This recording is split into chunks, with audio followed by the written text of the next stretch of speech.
Hello again. In my quest to make the Dead by Daylight sequel, I have recently realized, after talking with some people, that this is going to be a lot harder than I thought. But I know with your guys' help we can make something. So, with that being said, here are some of the carryovers that I would like to have come over to Dead by Daylight 2. Starting out, we have to get one thing out of the way. There are going to be a lot of new mechanics. I was going to save that for a later video, but I just realized that some of the stuff I'm going to say won't make sense unless I set up the context. So, yes, like I said last video, there will indeed be ways for the survivors to fight back. With weapons. Now, weapons and tools are not going to be able to be equipped at the same time to keep things balanced.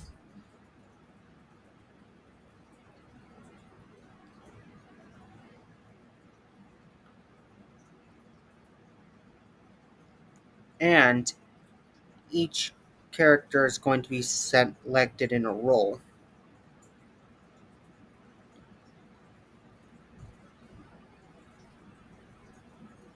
Now, let's talk about some of the stuff that's going to be carrying over before we get into any of the new stuff. First off, toolboxes and medkits will be making their way over into the sequel. However, they're going to be slightly different. Medkits won't receive much of a change, except for maybe a new animation. But toolboxes and gen repair in general are going to get some differences. Because let's face it, repairing a generator is probably the most boring part of Dead by Daylight.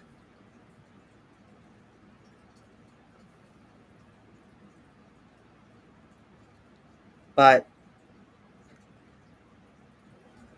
what if it didn't have to be? What if instead of just standard skill checks, we got little mini games that changed every so often?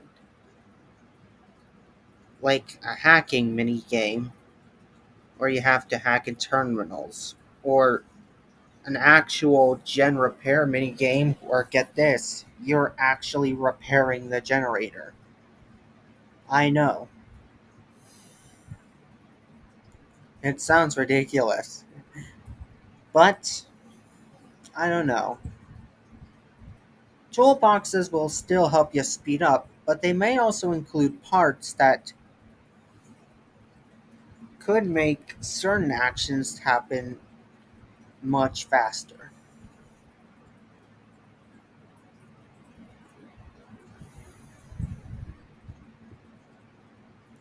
As for survivors and their perks, I feel like each survivor would have their own built-in perks.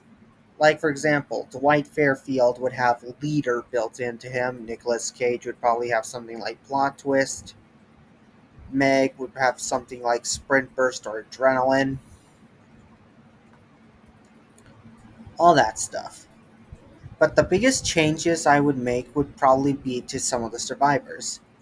For example, Dwight Fairfield's new perks would reflect his changed demeanor, as well as Meg.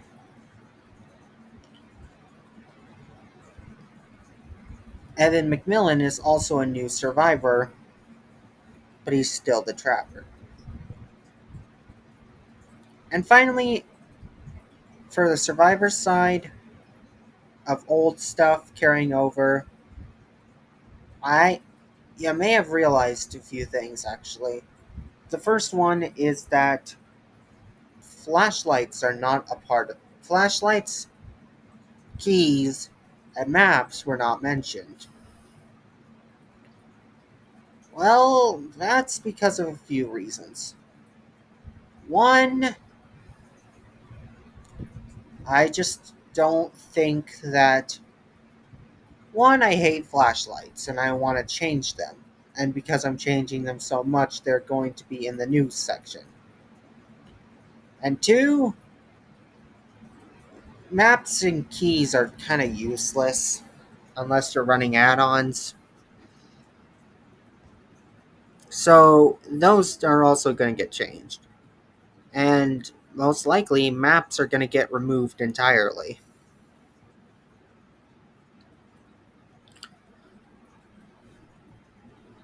As for the new mechanics, I'll go into more depth in the gameplay. As for killers, not much changes, except for maybe the fact that their powers now incorporate some way of defense. So that way there's a little bit of back and forth. Killers would still have the edge, but now survivors can defend themselves, is what I'm saying. Now comes the hard part. What characters would carry over?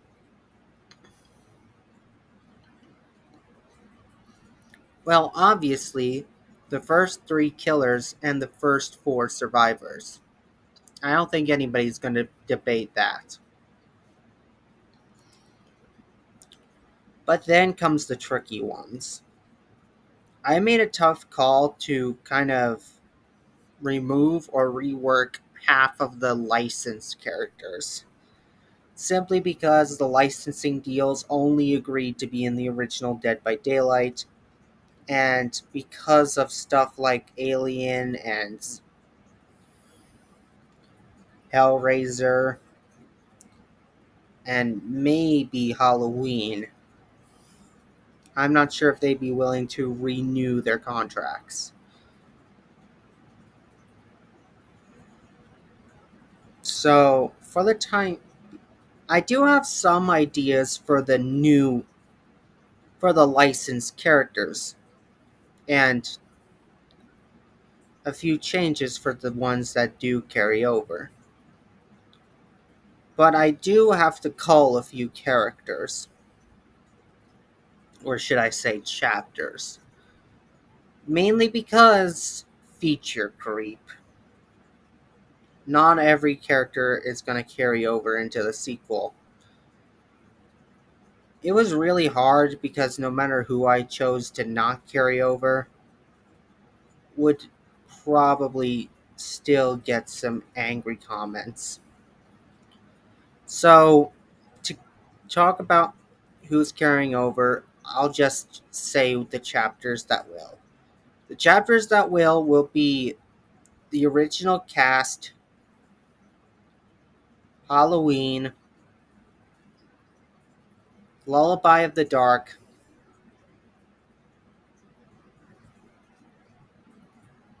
Descend Beyond, Darkness Among Us, Cursed Legacy,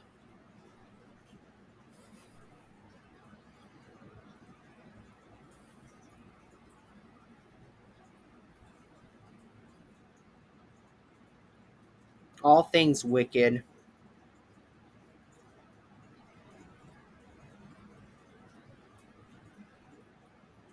maybe Roots of Dread, but I'm really doubting that one.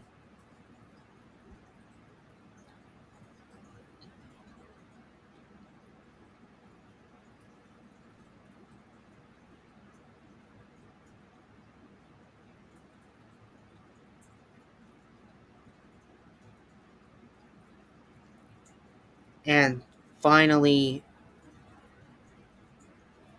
and this one was the hardest, but I eventually decided to go with the Chains of Hate.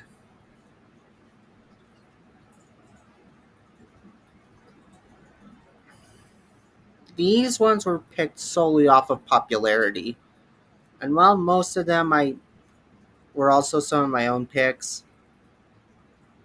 I just really think these guys are very likely to come back. And when I say chapters, I mean everything that chapter had to offer. Unfortunately, that means that characters like the twins are not coming back. Look, I'm one of those people who loves the twins, but looking at it realistically, the twins were not very popular when they first released. So, they're not coming back. It just wouldn't be profitable. And let's just face it, the Skull Merchant and the Knight are still hated.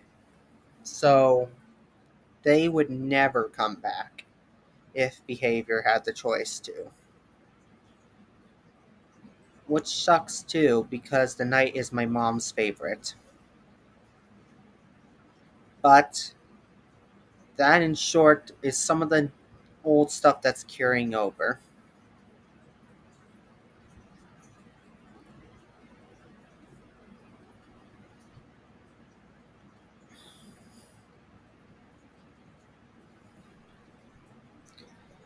Now, it's time. Now that we know some of the old stuff that's gonna come over, it's time we got to work. It's time we find out how to make this sequel feel new whilst keeping the love of the original. I need your guys' help for this.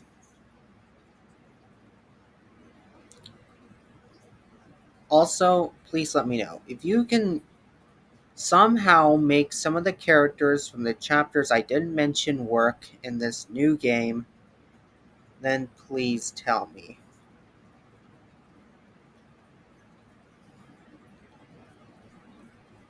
There were a few that I have forgotten to mention, so please let me know how you would get them to work. And please let me know your own ideas in the comments below. Until the next video, I've been the Gamer Nerd, and we've got a sequel to make.